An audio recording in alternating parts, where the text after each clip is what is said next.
Good morning, YouTube. This is Charles. I am back in the shop. William has been working on his bulldozer. I've taken over his table a little bit. I've been cleaning parts and preparing to get back into the 300 combines. Got the forklift in the way of the one we're keeping. This one over here. My daughter and my son worked on doing some dismantling today. They removed the radiator and cowling and sheet metal around it. You can see it there on the floor. This one is slowly disappearing. The goal is this winter to get it out of the shop and keep what we need, scrap what we don't need, get the other unit this winter running, and hopefully by July of 2022 be cutting wheat to get it shined up and tuned up and ready to go. So we're back. It was a busy summer. We're going to tie into the clutch today. I've been cleaning the parts and we're going to talk about them. We're going to remove some old bearings and get ready to show you the new parts and part numbers. So here we go. We're getting, this is the 20th of November. So we had a busy summer with a lot of hay cutting, record yields on hay, had soybeans that did good, and just kind of getting reorganized. We got the shop divided so it's easier to heat, so we can conserve our resources, and we are getting started. So combine videos are back on. Here we go. I have been cleaning the parts, prepping them. This part was bought off of eBay. This is a new clutch and pressure plate. However, there is springs missing here, but we have those from the old one, and we will be putting those on. This here is another part that screws together. We have to get that bearing out of there. Here's our back cover. There's going to be a gasket that goes around this with the 6 bolts. We have our intermediary plate. We have our throw-out bearing holder, all cleaned and prepped. We have our 6 bolts. And here is the main pulley. We have to get that bearing out. We cleaned up everything. We checked the surfaces. And we should be able to reassemble the clutch pack today. First thing we're going to do is remove these bearings.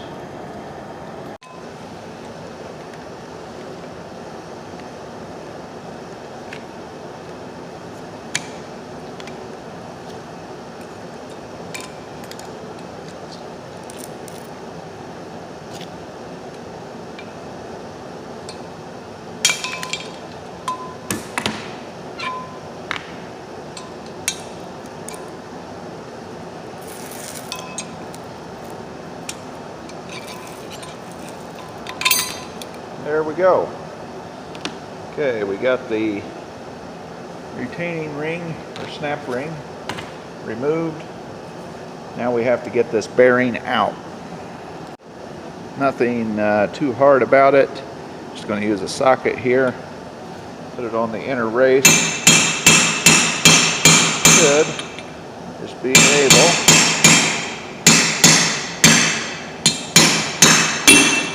Drop that right out like that, and we have the bearing removed.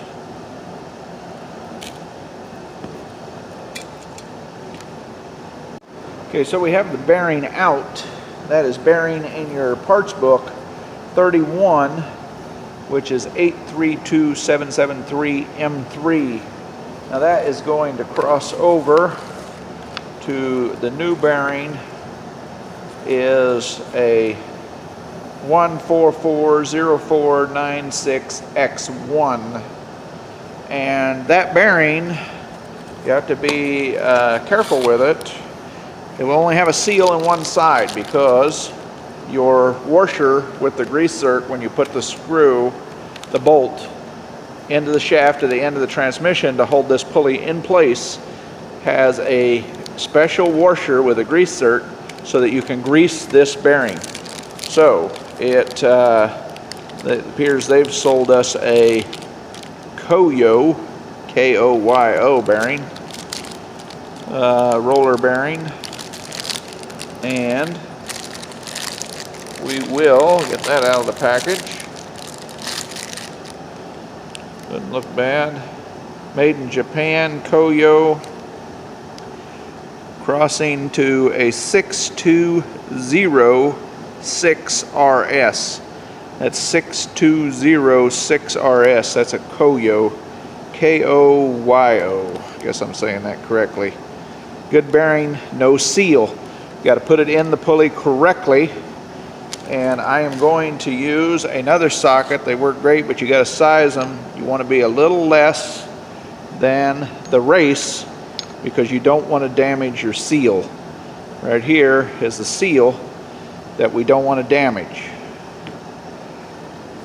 Another quick note, I bought a new snap ring. I probably did not need this.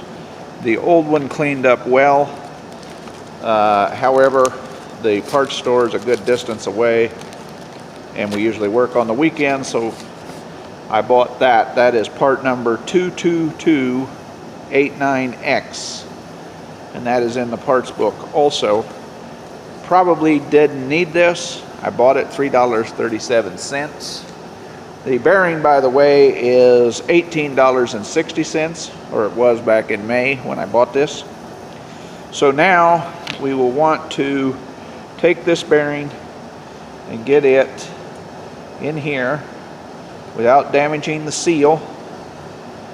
We should be able to gently tap that.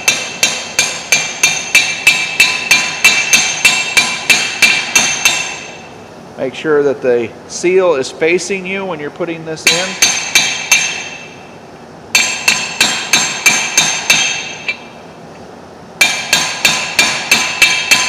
Keep your socket on the race.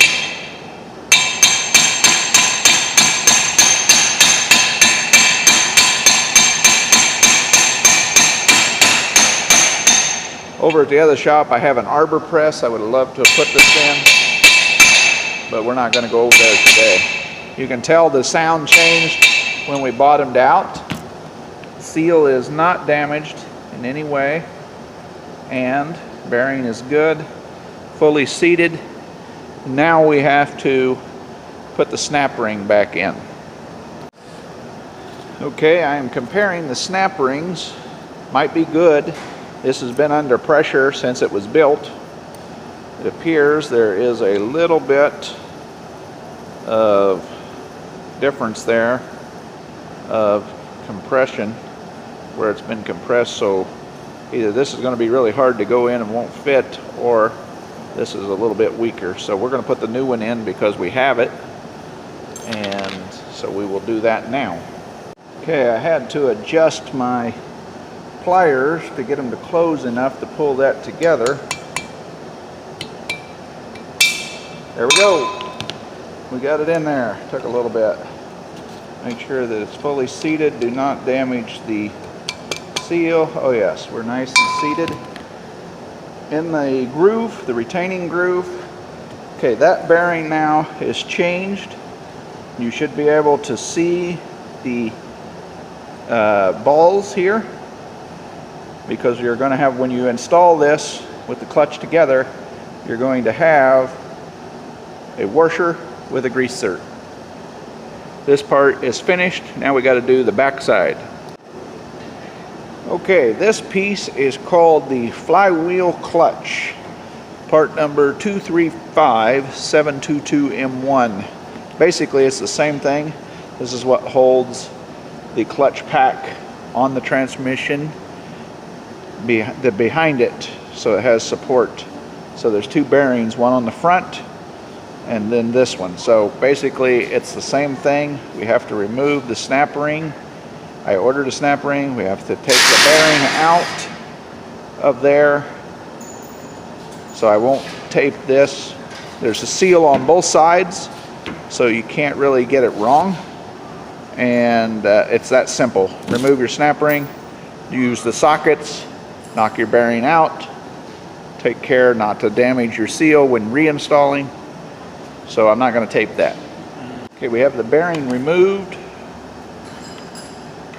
We got everything cleaned up, took some emery cloth and cleaned the groove where the snap ring is going to go.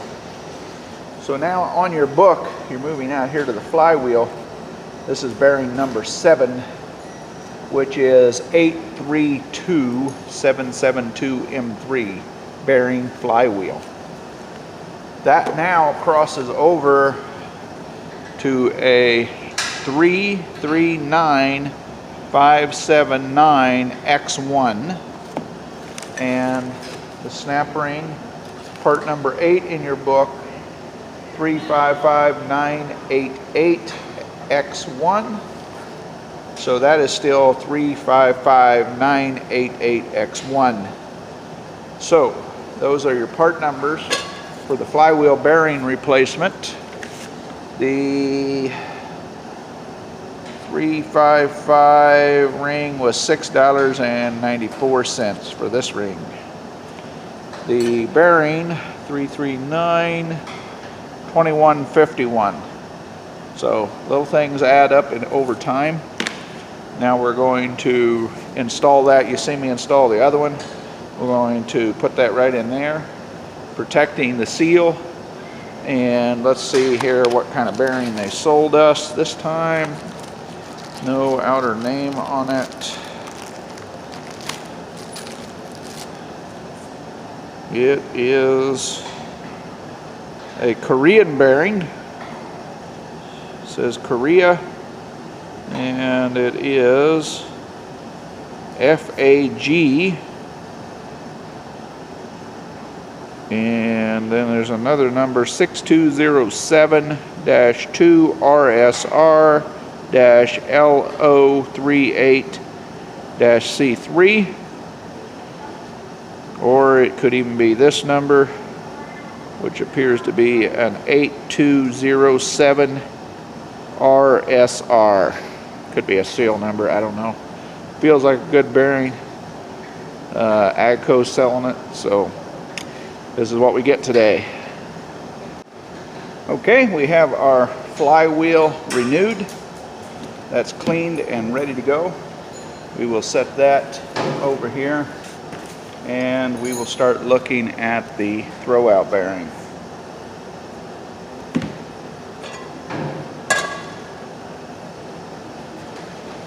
Things I almost forgot is this expansion plug. I've never had to do this one. I've never had to do these. This one was missing. These actually needed tapped down to get a little lower. $1.21. Probably could have took one out of the other ones that we took apart, but I bought this. This goes in here. The only thing I can think of to hold that in place now is to tap the bottom. Or tap it in the middle, which would expand it outward. I've never had to put in an expansion plug. So we will get our hammer and we will do that.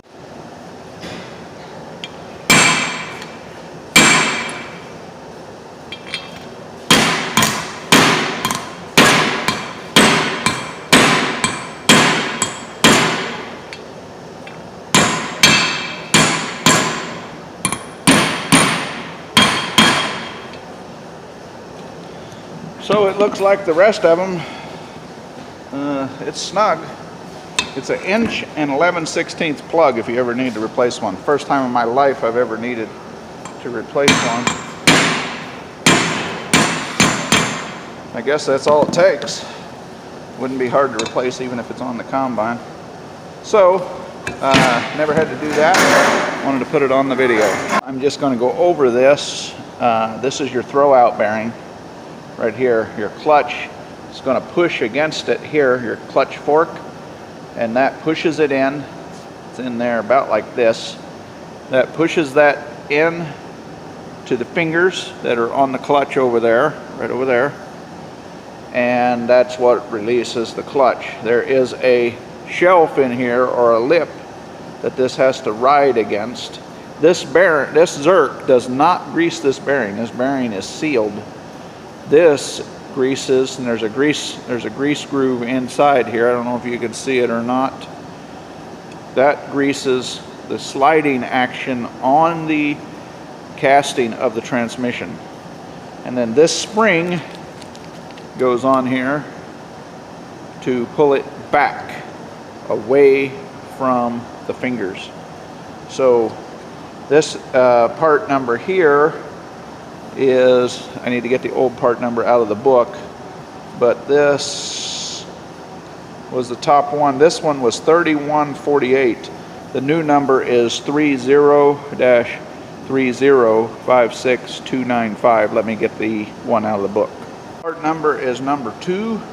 They call it the bearing clutch release.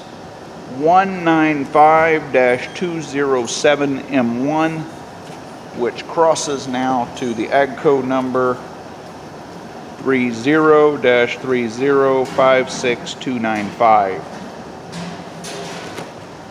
$31.48. Got it wrapped in Cosmoline paper. It is an FMEX, probably made in Mexico. There is a plastic seal. There's a retaining lip there. This is where that shelf is going to run. This is a thrust bearing is what this is. And then that is going to spin on there. This will be spinning in there. So that will go in like that. Just snaps in. I'm gonna probably take it out because it's just gonna fall out and get dirty until we're ready to slide it on the transmission, but I wanted to go over it with you. Right there is what it is. These will go against the fingers, like such, and press them downward. It's a very simple clutch design. This is your spring, which is part number 228-220M1. Very important that you have this on, or you're going to prematurely destroy your throwout bearing. Okay, now I'm moving on to the clutch that I purchased from eBay. It did not come with these springs. These springs go in here like this and around up into these holes here on the sides. So we got to do that, and we have to get all those on, and then got a little excess noise. We have to get this down in there because that goes around there and goes through these holes right here, and then there's a lip here as the clutch pack starts going together that we have to do. Okay, I'm working on putting the flywheel onto the new clutch pack, or the whole thing's a clutch pack, but the clutch here with the pressure plate, you have to get this on, it's a little bit of a challenge. You have to take off one of the fingers here, and then you can get that on. And what I do is, you've got a machined clutch surface here that you don't want to damage, so you want to put plywood down or cardboard down on a flat metal surface, and you want to take it to the edge of the table and then use a clamp, because I had to clamp the springs together. Let me get you in focus here. Clamp the springs together so I could get this finger off right here. Now we have to get that back on so that this is all retained right there. So I'm working on, I just used a welding clamp, but you don't want to tear up your machine surface. So I am clamping under my table and then squeezing just the one side together. That lowers that enough where you can take this little pin out right here, and put your finger back in. Now these are going to have to be adjusted also off of this machine service. We're going to have to get the technical manual out for that. And put this back in, slide it down. I know it's probably really hard to see me there, but that's where we got to go. Kind of a tight fit. Down in there. And then we have to get it to where we can put the cotter key back in before we release the pressure, or else it will be too tight to move the pin. Now we can release the pressure. We have this flywheel attached to the pressure plate and clutch. Everything now is tight. So now that's all on there. We can raise this up enough to get our cotter key back in. You'll see here, it doesn't come off. That's why you have to remove one of the fingers. And it doesn't matter what orientation is, because your 6 bolts are going to line up everything here. So now I have to get the cotter key back in, and we will have the flywheel onto that. Okay, we have the cotter key back in our fingers. Now we will be adjusting these fingers according to the book. Haven't got that far yet, but now we have to get these springs that did not come with the clutch and pressure plate. So we have to get them fished in down here, and they retain around up to the fingers. It'll be kind of hard. I will put one on, and then I will take you off the camera mount and show you how they go. These are the only used part that I'm putting back in here because they did not come with them. Okay, a few hours later, probably 1 or 2, I got those springs in. They are right there. They are a challenge. I can't really tell you how I did it. 2 of them went on easy because I took it back apart. The third one, you got to have this in there. Took these bolts out, got rid of the jam nuts, raised them up. I was able to scoot this over enough where I could put the spring on the last one, slide it over, pop it up, and put the pin in. Best way I can describe it, but it was a jigsaw and kind of making you pull your hair out. It's all in there now correctly, and then we will orientate everything. This will go on here. Our clutches will go in there.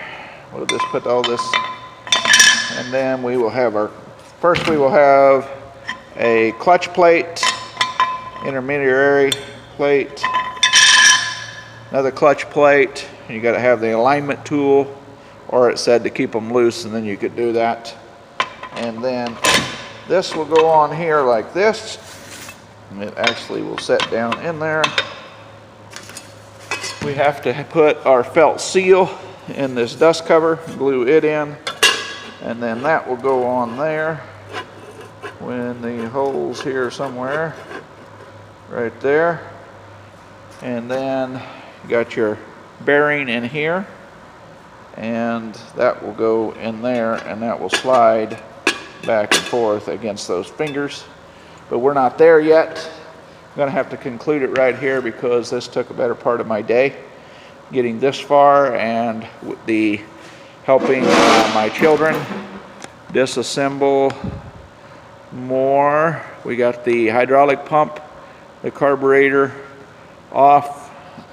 I will take you around over there. So they got the hydraulic reservoir. There's still oil in there. You can never get the drain plugs out. Them always get butchered up with crescent wrenches and vice grips. So we still got oil to drain out of there. We got us our carburetor fan off. One of the motor mounts right there. They are proceeding. We're going to pull this engine. It actually is not stuck. I barred it over, and it's free.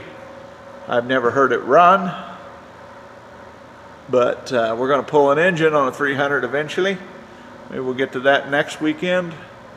This one's being disassembled and done away with. We will be taking you along. Like, share, and subscribe. It's just getting back going so we can get to the main unit over there, and we're going to keep moving along.